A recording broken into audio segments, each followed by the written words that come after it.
The message came on a Tuesday morning. It arrived on every human screen, every command terminal, every ship display across known human space at exactly the same moment. No warning, no preamble, just a cold block of text in galactic standard, automatically translated into every human language within seconds. It read, "The Galactic Council orders the full disarmament of the human species. All weapons, warships, and military installations are to be registered, catalogued, and surrendered within 30 days. Failure to comply will result in enforcement action." Commander Dale Harper read it twice in his small office aboard the patrol ship Iron Wake. Then he set his coffee down and read it a third time. He was not a man who panicked easily. He had been in space for 11 years and had seen strange things. But this was different. This was not a strange thing. This was a direct threat, delivered with the calm confidence of someone who had never been told no. His communications officer, Casey Morrow, appeared in the doorway. She was young, quick-eyed, and almost always composed. Right now she looked like she had swallowed something wrong. "Sir," she said, "you've seen it." "I've seen it," Dale said. "Admiral Losey is calling all patrol captains to a secure channel, 20 minutes. Tell her I'll be there." Casey nodded, but did not move. She was chewing her thumbnail, a habit she had when something sat heavily on her mind. "Commander, do you think Earth is going to comply?" Dale looked out the viewport for a moment. Stars, silence, the long dark between worlds. "No," he said quietly. "I don't think we are." She left. He stayed at his desk and thought carefully. The Galactic Council was old, very old. It had been governing interstellar affairs for nearly 2,000 years, and in that time it had absorbed, subdued, or simply outlasted every civilization that had ever pushed back against it. The Council did not fight wars in the traditional sense. It applied pressure. It cut supply lines. It sent fleets that were so large and so well equipped that resistance usually collapsed before a single shot was fired. The sight of a Council fleet in orbit had ended 32 planetary conflicts throughout recorded history. The species involved had simply looked up, done the math, and surrendered. Humans had known about the Council since first contact, 40 years ago. In the beginning, humanity had been treated like a curiosity, a young species, interesting but not threatening.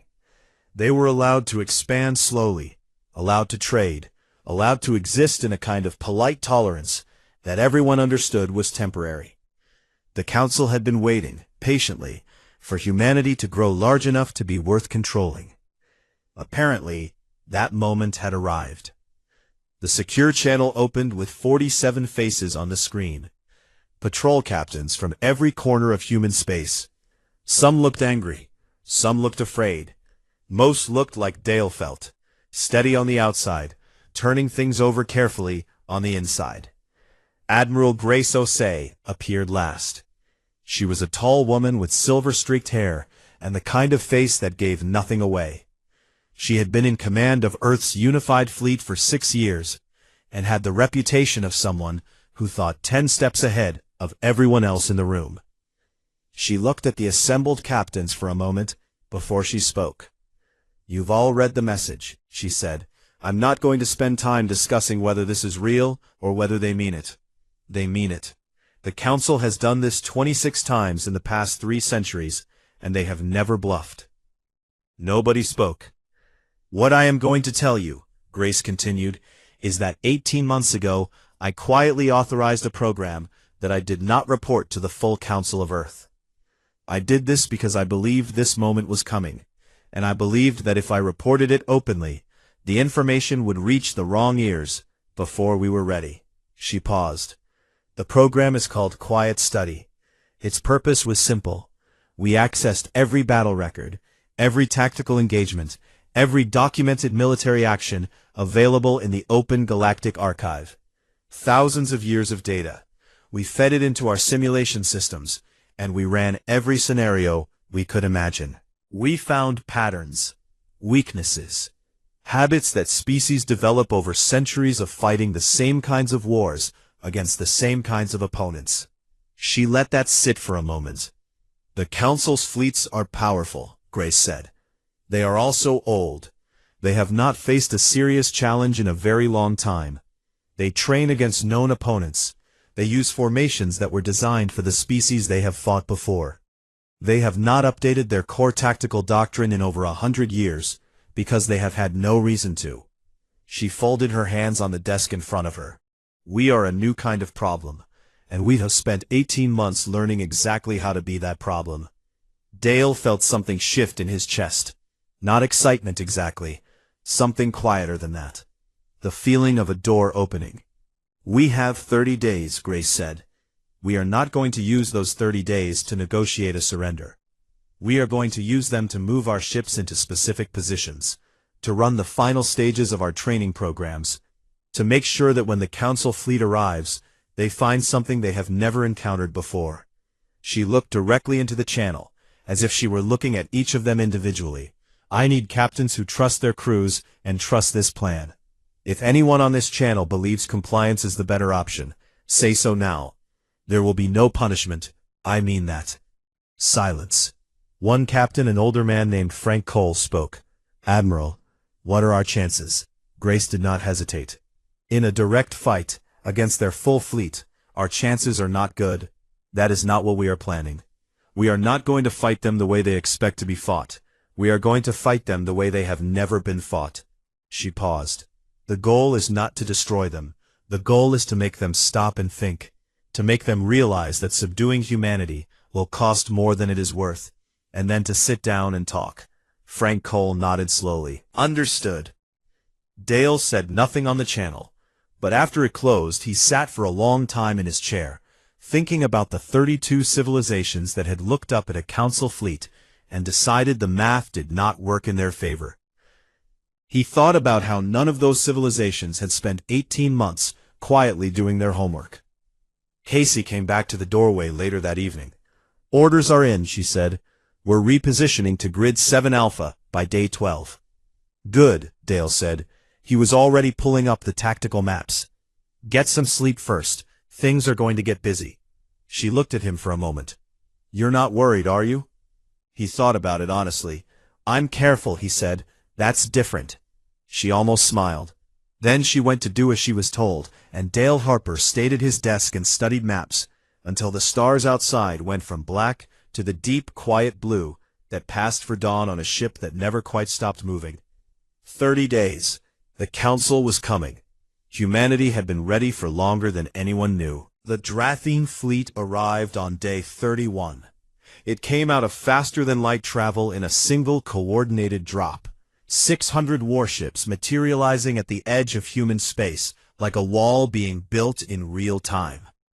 The formation they used was called the Closing Hand in the Galactic Archive. 600 ships arranged in a slow inward curve, designed to make any opposing force feel surrounded before a single weapon was charged. It was a psychological tool as much as a tactical one. The Closing Hand said, "Look at what is coming for you. Look at how small you are by comparison." Captain Lena Ford watched it appear on her tactical display, and felt genuinely very little fear. She had spent the past 11 days on a ship that barely slept. Her crew had run simulations until the patterns were inside their bones. They had studied the Drathine specifically, their response times, their sensor refresh rates, the exact lag between target acquisition and weapons release that every Drathine warship had because of the way their fire control systems were built. The Drathine were excellent fighters. They had been excellent fighters for 300 years. That was also their problem. 300 years of doing something the same way left marks. Lena's ship, the Ardent, was a mid-sized patrol cruiser, not impressive on paper. But the Ardent and the 40 other human ships spread across this section of space had spent the past 4 hours doing something that looked, from the outside, like disorganized drifting. It was not disorganized. Her tactical officer, Owen Briggs, was a quiet man who had spent 3 years doing nothing but studying Drathine combat records. He had a habit of going very still when he was thinking hard. and right now he was almost completely motionless at his station, watching his display with steady eyes. "All ships confirm positioning," he said. "We are inside their minimum targeting refresh window." "How many contacts can their fire control handle at once?" Lena asked, though she already knew the answer. She wanted to hear it said out loud. 9, Owen said. Their system was designed to track 9 fast-moving contacts simultaneously. Beyond that, it begins to prioritize and delay. "We have 41 ships in the engagement zone." "Good," Lena said. The hailing signal came through. She opened it. The Drathian Fleetmaster appeared on her screen. His name was Var Sethon. He was tall and gray-skinned, with 4 eyes arranged in a vertical line down the center of his face. He had the posture of someone who had done this many times and found it, by now, somewhat routine. He had overseen 14 planetary submissions. Lena had read his record. He was not cruel exactly. He was simply completely certain that this would end the way the other 14 had ended. "Humans," he said in translated standard, "your 30 days have elapsed. You will now transmit your full weapons registry and prepare to receive our inspection vessels." "Fleetmaster," Lena said, keeping her voice pleasant and unhurried, "we would like to take a moment to discuss the terms further." Var Sethon blinked 2 of his 4 eyes. It was, according to the behavioral files Owen had compiled, a sign of mild surprise. "There are no terms to discuss. You will comply, or you will face enforcement." "Of course," Lena said. "Just give us one moment." She cut the visual feed. Around her, the bridge was quiet and focused. Nobody was tense in the way that precedes panic. They were tense in the way that precedes action. "Owen," she said. "All ships confirm ready," he said immediately. "Strike pattern Delta is loaded. Targeting solutions are locked on disabled-only parameters." That last part mattered. The plan was not to destroy. The plan was to disable, to knock weapons offline, to take out propulsion, to leave 600 Drathian ships floating and functional, but unable to fight or maneuver. It was harder than simply destroying them. It required more precision. It also sent a message that destruction never could. "Begin," Lena said. What happened next lasted 11 minutes. Human ships moved in patterns the Drathian fire control systems had never been designed to handle. 41 contacts, moving at irregular speeds on non-linear paths, splitting and converging and splitting again. The Drathian targeting systems, cycling desperately through priority calculations that had been built for 9 contacts and were now drowning in 41. Human weapons were precise and targeted. They hit power conduits, thruster arrays, weapons housings, not crew compartments, not life support. The Drathian were not helpless. They were experienced and fast, and they adapted quickly. But adapting quickly was not the same as adapting fast enough. By the time Var Sethon's fleet began shifting to a counter-formation, one that Lena had already anticipated and planned for, 140 of his ships had already gone dark. Within another 4 minutes, that number had risen to 230. The remaining fleet pulled back to 3 light minutes. Var Sethon requested a ceasefire. Lena granted it immediately, without conditions, without hesitation. There was a long silence on the channel before he spoke again. When he did, his voice had changed in a way that was subtle but real. The routine certainty was gone. "You disabled them," he said. "You had clear firing solutions on the crew sections, and you chose not to use them." "We did," Lena said. "Why?" "Because we don't want to destroy you," she said simply. "We want you to go back to the Council and tell them that humanity is not going to comply. And we want you to also tell them that we are willing to talk." Var Sethon looked at her for a long moment, with all 4 of his eyes. "You prepared for this." "For 18 months, Lena said. "We read everything available in the Galactic Archive about how the Council fights. We found the gaps. We trained to use them." She paused. "You are very good fighters, Fleetmaster. You are just not used to fighting someone who did their homework." He was quiet again. "Then the Council will not accept this outcome easily." "I know," Lena said. but we are not asking them to accept it. We are asking them to think about what it means. She kept her tone even. You can end ceasefire and continue the engagement if that is your decision. We are ready for that too. Or you can go back and tell them what happened here and let them decide how to proceed. Another long silence. I will relay the outcome, Var-Sethon said finally. Thank you, Lena said. She closed the channel. Around her, the bridge let out a collective breath that was not quite celebration, but was something close to it. Owen Briggs leaned back in his chair for the first time in hours. Someone near the back of the bridge laughed, once, short and sharp, the kind of laugh that comes out when the body has been holding too much tension for too long. Lena allowed herself one moment of stillness. Then she opened the fleet channel. All ships report status. The reports came back one by one. No human ships lost. 4 with moderate damage. Everyone alive. She sent a short, encrypted message to Admiral Osei. It read, Phase 1 complete. They stopped, standing by for diplomatic instructions. The reply came back in 4 minutes. It read, Well done, Priya is ready. Lena smiled at that, though she did not explain to anyone on the bridge why. They would understand soon enough.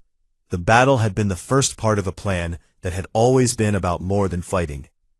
Outside, 230 Drathene ships drifted quietly in the dark, their weapons cold, their crews unharmed, and their fleetmaster already composing a very difficult report for a council that had not been told no in a very long time. Humanity had said no, and then humanity had offered to talk. The council was going to have to decide what to do with that. The council chamber on Veraf Station was one of the oldest rooms in the galaxy. Its walls were made from a stone that no longer existed anywhere else, quarried from a planet that had been destroyed in a war so ancient that nobody alive remembered the name of the species who had fought it. The chamber had heard 2,000 years of arguments, agreements, threats, and surrenders. Its ceiling was high and dark, and the acoustics were perfect, designed so that every voice in the room could be heard clearly by every other voice without any technology to assist. Elder Merev sat at the head of the long curved table and listened to Var-Sethon's report in that perfect silence. He was speaking carefully. She noticed that. He was a fleet master who had done this 14 times before, and had never once had to choose his words with care when making his report. He had always come back with the same story. We arrived, they saw us, they complied. Variations on a theme.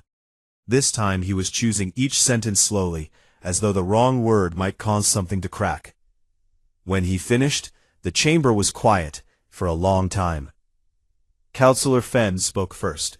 She was small and pale-feathered, and had served on the council for 80 years. She represented a species that had submitted to council authority 300 years ago, and had been loyal partners ever since. She was, in Merev's experience, the most reliable voice in the room when it came to understanding how power was supposed to work. They disabled the ships, Fenn said. Not destroyed, disabled. Yes, Var-Sethon said. With precision targeting, crew sections untouched. Correct. Fenn turned to Elder Merev. That is not the behavior of the species that was fighting for survival. A species fighting for survival uses maximum force. They did not use maximum force. They used exactly enough force to stop us, and no more. Elder Merev had already reached this conclusion herself. She had reached it within the first 2 minutes of Var-Sethon's report. But she let Fenn say it out loud, because it was useful to have it in the open air of the room. There is also the message, said Councillor Drev, who was old even by the standards of a very old body, and who rarely spoke unless he believed something important was being missed. He was looking at the data tablet in front of him. The message they transmitted after the ceasefire. Several councillors shifted slightly. They had all read the message. It had been unusual enough that some of them had read it more than once. The message from Captain Lena Ford of the human ship Ardent had said, in precise and simple galactic standard, "We are willing to talk. We have always been willing to talk. We ask only to sit at the table as equals. We do not believe the galaxy must work the way it currently works. We are not your enemies. We would genuinely prefer not to be. They won a battle, Drev said, and opened with diplomacy. Nobody answered that immediately. Elder Merev had been on the council for 160 years. She had seen a great many things. She had seen species beg, bargain, threaten, and collapse. She had seen resistance that was born from pride, and resistance that was born from desperation. She had seen very few things that surprised her genuinely. This surprised her. Not the victory itself. In hindsight, that was something she perhaps should have anticipated. The humans had a deep and well-documented tendency to study problems until they understood them completely before acting. It was there in their history, in their scientific development, in the way they had approached every new species they had encountered during the contact period. They were curious in a way that many species were not. And that curiosity was systematic. It went beyond interest. It went all the way to preparation. What surprised her was the restraint. She had expected, if humans ever managed to hold off a council fleet, that the response would be triumphant, loud, full of demands and declared victories. That was what species did when they won something against the odds. They celebrated loudly enough to make sure everyone heard. Instead, humanity had sent a quiet message that expressed no victory at all. Just a request. Just a door left open.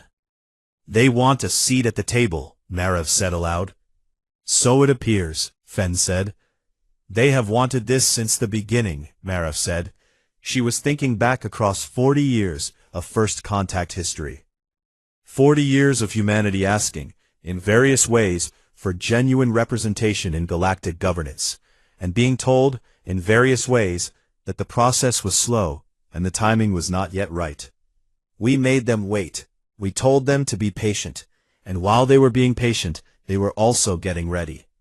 Counselor Drev set his data tablet down. The question before us, he said, is what we do now. We could send a larger fleet, said a younger counselor named Savar, who was only 60 years old, and still thought in terms of force first. What was used was a standard enforcement deployment. A full war fleet is 3 times the size. And if they have prepared for a full war fleet as well? Fen asked. Savar did not have an answer for that. They spent 18 months studying our archive, Merev said. Varsethon confirmed this in his report. They were not studying to understand us culturally. They were studying our military history. Every engagement on record. They found the patterns in how we fight. She looked around the table. If they have prepared for what we sent, it is reasonable to assume they have prepared for more than what we sent. The chamber was quiet again. Merev thought about the message one more time. We are not your enemies. We would genuinely prefer not to be. There was something in that line that stayed with her. Not the words themselves, but the direction of them. It was not a line written by someone celebrating a victory. It was a line written by someone who was genuinely tired of being pushed, and genuinely wanted something different. Someone who had done what was necessary to be taken seriously, and now wanted to use that seriousness for something constructive. I want to speak with them, Merev said. The table went quiet in a different way. Elder, Savar said carefully, opening direct dialogue would be seen as what? Merev asked. As a sign that we lost? Savar said nothing. We did not lose anything that cannot be recovered, Merev said. The ships are disabled, not destroyed. The crews are safe. Varsethon is standing in this room. These are not the outcomes of a catastrophic defeat. These are the outcomes of a situation that did not go as expected. She looked at each counselor in turn. Unexpected situations are how the galaxy changes. Sometimes for the worse, sometimes for the better. But always because someone was willing to stop and think, instead of simply pushing harder in the same direction. She stood. Around the table the other counselors watched her carefully. Send a response to the human admiral, she said. Tell her that the council is willing to open a formal diplomatic session on neutral ground. Tell her we will discuss her request for equal representation. She paused. And tell her that we read her message, all of it. Back aboard the Iron Wake, Dale Harper was eating dinner in the galley, when Casey came running. She was not a person who ran for small things. Admiral Osei just forwarded something, Casey said, slightly out of breath. The council responded. Dale set down his fork. And? Casey held out the data tablet. He took it and read the message. Then he read it again. Then he set the tablet on the table, and sat with it for a moment. They agreed to talk, he said. They agreed to talk, Casey confirmed. Dale was quiet for a few seconds. Then he picked his fork back up and went back to his dinner. Because there was going to be a great deal of work ahead, and he believed in not facing work on an empty stomach. Tell the Admiral we're ready, he said between bites. Casey stared at him. That's it? That's your reaction? He looked up. What would you like me to do? I don't know, she said. Something more. Casey, he said patiently, getting them to agree to talk was the hard part. Now comes the harder part. He nodded at the door. Go get some sleep. We've got preparations to make. She went. He finished his dinner. And somewhere across the dark distance between stars, Elder Merev of the Galactic Council sat alone in the old chamber and read humanity's message one more time, trying to understand exactly what kind of species she was about to sit across the table from.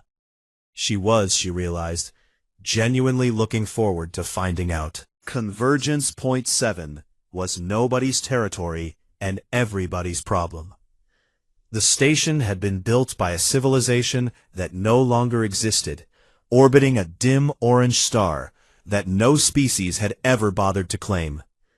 It was old in a way that made you feel it when you walked its corridors, the slight wrongness of the gravity calibration, the faint smell of materials that had been recycled too many times, the way the lights hummed in a frequency that was not quite right for human ears or Drathine eyes, or the sensory range of anyone else who had ever used the station. It had hosted negotiations before. There was a long room near the center of the station with a wide oval table and chairs that had been retrofitted for so many different species that the area around it looked like a furniture shop that had been hit by a moderate earthquake. Someone, at some point, had bolted a sign above the door that read, in 7 languages, "Leave your weapons at the entrance." The sign was very old. Admiral Grace Osei walked in and looked at the table and the mismatched chairs and the old sign, and she felt for the first time in weeks something close to calm. She had brought 4 people with her. Victor Hale, who had spent 20 years working in galactic relations and knew more about Council protocol than most Council staff did. Priya Sutton, a xenolinguist who was 31 years old and had grown up reading every piece of Council documentation she could access, starting at age 12 when she had found the Galactic Archive on a public network and decided it was the most interesting thing she had ever seen. Lou Garrett, a retired engineer who had designed 3 of the countermeasure systems used in the engagement, and who had been invited partly because Grace trusted his mind, and partly because she had learned over the years that practical people in a room full of theory sometimes change the entire shape of a conversation. And Dale Harper, because she trusted him in the quiet, steady way that you trust someone you have watched keep their head when things went wrong. The Council delegation arrived 40 minutes later. She walked into the room with the careful deliberateness of someone who was observing everything, and when she sat down and looked across the table at the 5 humans, she studied each face in turn with what appeared to be genuine curiosity. Victor Hale opened with the formal greetings. He was good at this, smooth and unhurried, hitting each cultural courtesy in the right order, without making it feel mechanical. The Council delegation's posture relaxed slightly. Good signs, Grace thought. Then Priya Sutton opened her data tablet and the session changed. She did not start with what humans wanted. She started with a question. She pointed to a specific provision of the compliance framework, the foundational document that had governed the Council's approach to new species for centuries, and she asked, in perfectly clean galactic standard, whether the council delegation could confirm that this particular provision had been written in the period following the Varaki conflict. The council's legal representative, an ancient being named Teth, looked up from his own notes with an expression of mild surprise. "That is correct," he said. "So it was a reactive measure," Priya said. "It was written in response to a specific situation, not designed from the beginning as a universal standard." Teth considered. "That is one way to characterize it." "I am not trying to be critical," Priya said, and her tone made it clear she genuinely was not. "I am trying to understand what the framework was actually built to do, because there are several provisions in it that seem to function very differently today than they were originally intended to function. And I think that gap between original intention and current effect is where a lot of the tension between the Council and newer species actually lives." Teth looked at her for a long moment. Then he looked at Elder Merev. Then he looked back at Priya. "You have read the foundational documents." "All of them," Priya said, "including the working notes from the original drafting committee, which are archived but not widely accessed. There are some very interesting disagreements in those notes that never made it into the final text." Elder Merev's expression was unreadable, but her eyes were very focused. Victor Hale, who had been in a great many negotiations, felt the room shift in the way rooms shift when someone says the thing that changes the whole direction. He kept his own expression neutral and waited. Over the next 3 hours, Priya Sutton did something that none of the council delegation had expected from a human representative. She did not argue. She did not demand. She asked questions. Careful, specific, historically grounded questions that opened up spaces in the compliance framework that nobody in the room had thought to look at in a very long time. Questions that showed she had not only read the documents, but understood them well enough to find the places where the original intent and the current reality had quietly drifted apart. And in those spaces, she suggested alternatives. Not human alternatives, not demands dressed up as proposals. She was drawing on obscure precedents from the Council's own legal history. Older agreements, early framework documents, provisions that had been superseded but never formally removed, that contained different assumptions about how new species should be welcomed into galactic governance. "There is a document from 470 years ago," she said at one point, pulling it up on her screen and turning it to face the council delegation, called the Mutual Entry Accord.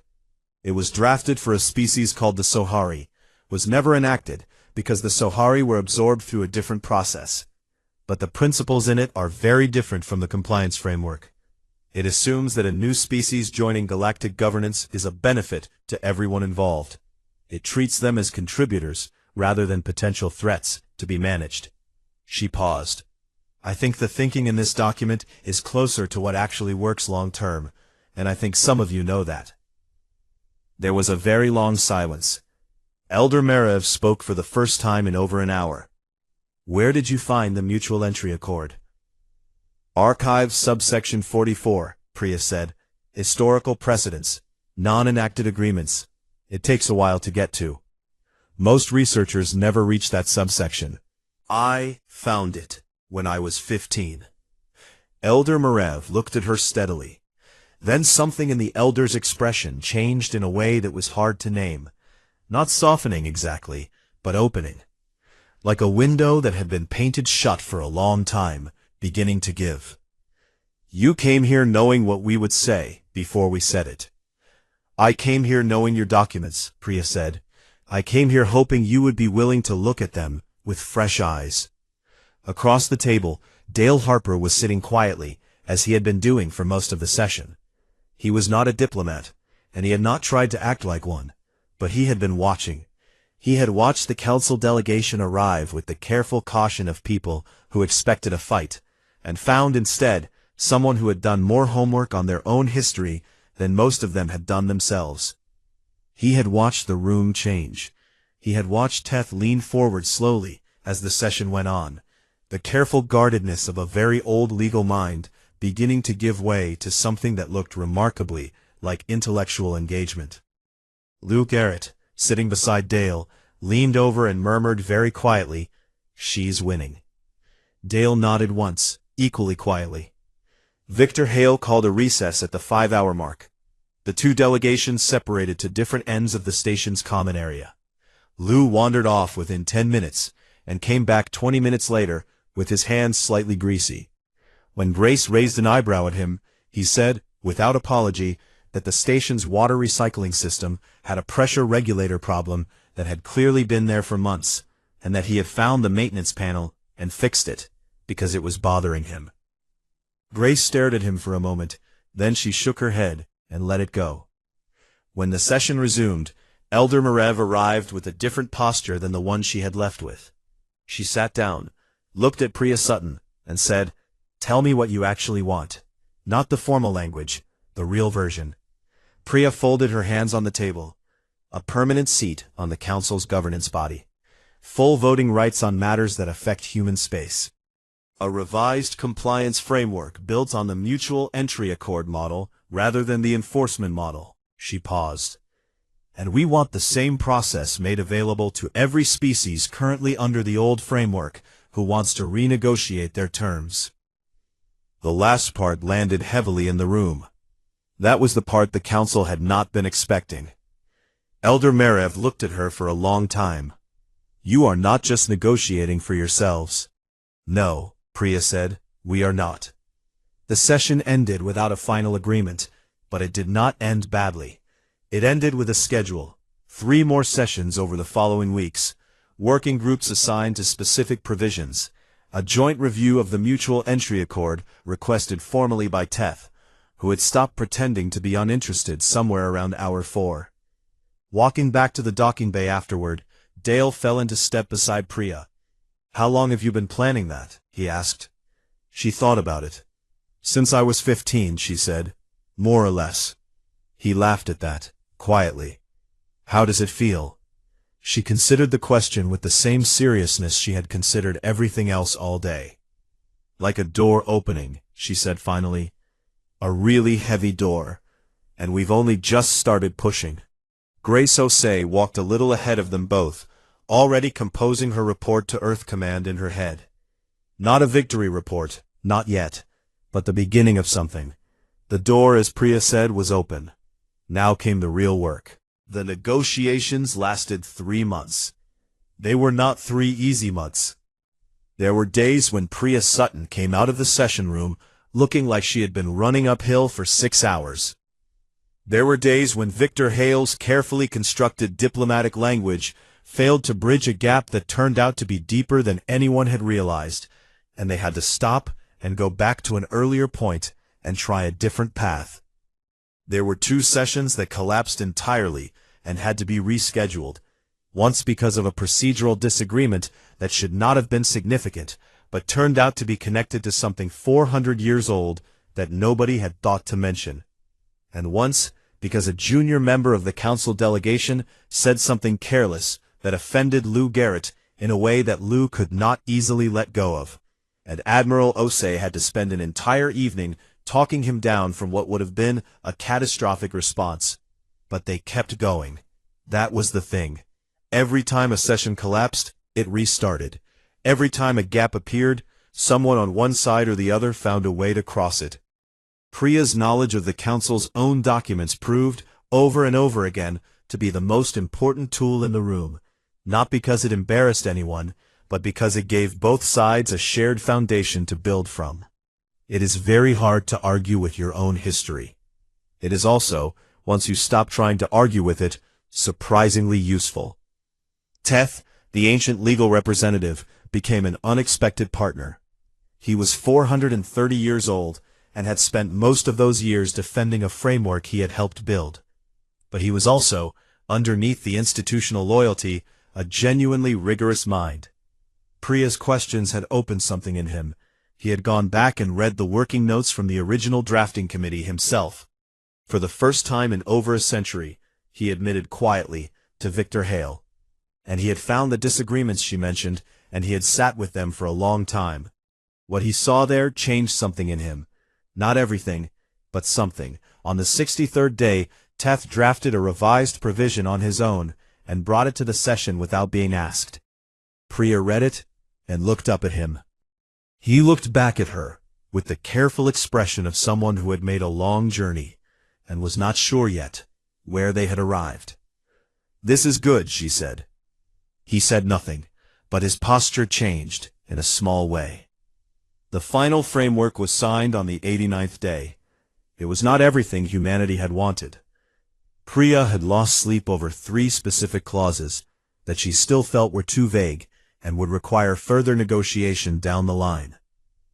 The seat on the council's governance body was provisional for the first 5 years, with full voting rights contingent on a review. The process for other species to renegotiate their terms under the new framework was included, but structured in a way that was slower than she had hoped.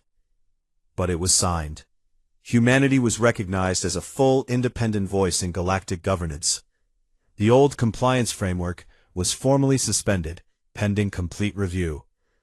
The Mutual Entry Accord, a document that had sat untouched in Archive Subsection 44 for 470 years, became the foundation of an entirely new approach. Elder Merev signed for the Council. Admiral Grace Osei signed for humanity.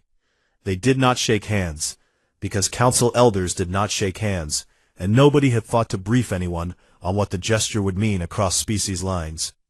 But when the signing was done, Merev looked at Grace across the table and said, in plain galactic standard that needed no ceremony around it, "Your species is not what we thought it was."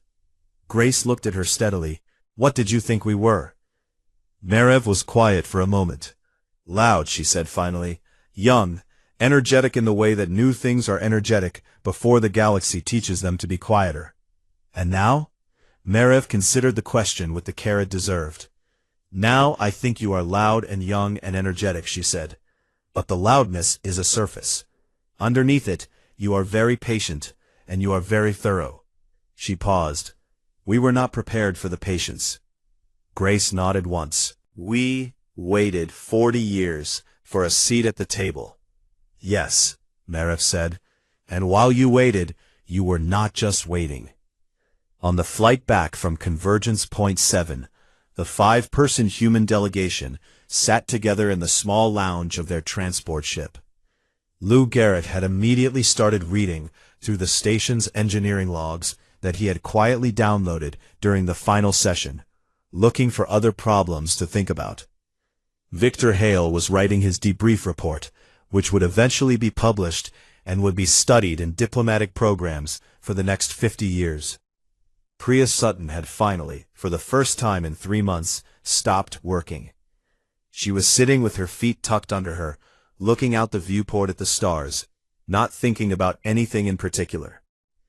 Dale Harper brought her a cup of tea without being asked. She accepted it without looking up. 3 clauses, he said, sitting down beside her. 3 clauses, she agreed. "You'll fix them." "Eventually," she said. "It will take another year, probably. Maybe 2.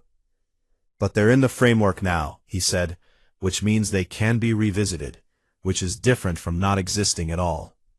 She turned to look at him. "You're very good at the long view." "You're better at it than I am," he said. "You started preparing when you were 15. She smiled at that, tiredly. "I found the archive at 12.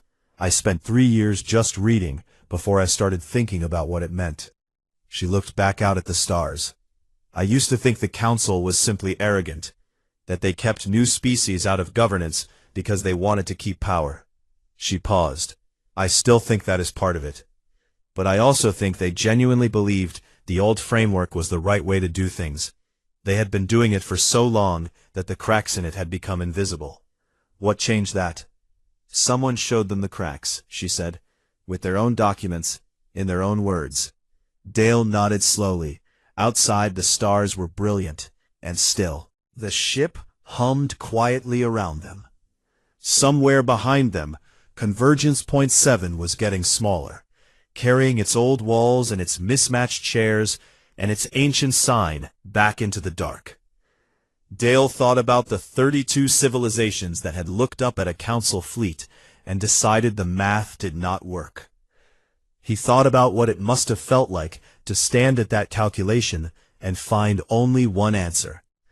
He thought about what humanity had done differently. Not just the 18 months of studying, not just the battle, not just the negotiations, but the whole long shape of it. The patience, the preparation, the choice, every step of the way, to respond to force with precision, and to respond to silence with questions. Grace Osei came and sat with them a while later. She did not say anything for a time. She just sat and looked out at the same stars they were looking at. And the three of them were quiet together in the way that people are quiet when they have done something hard and come out the other side of it and do not yet need to talk about what it meant. Eventually Grace said, "Marev asked me something before we left." "What did she ask?" Dale said. "She asked if this was the plan all along, if we were always going to fight first and talk second, or if the fighting was only necessary because the talking was not an option." "What did you tell her?" Grace was quiet for a moment.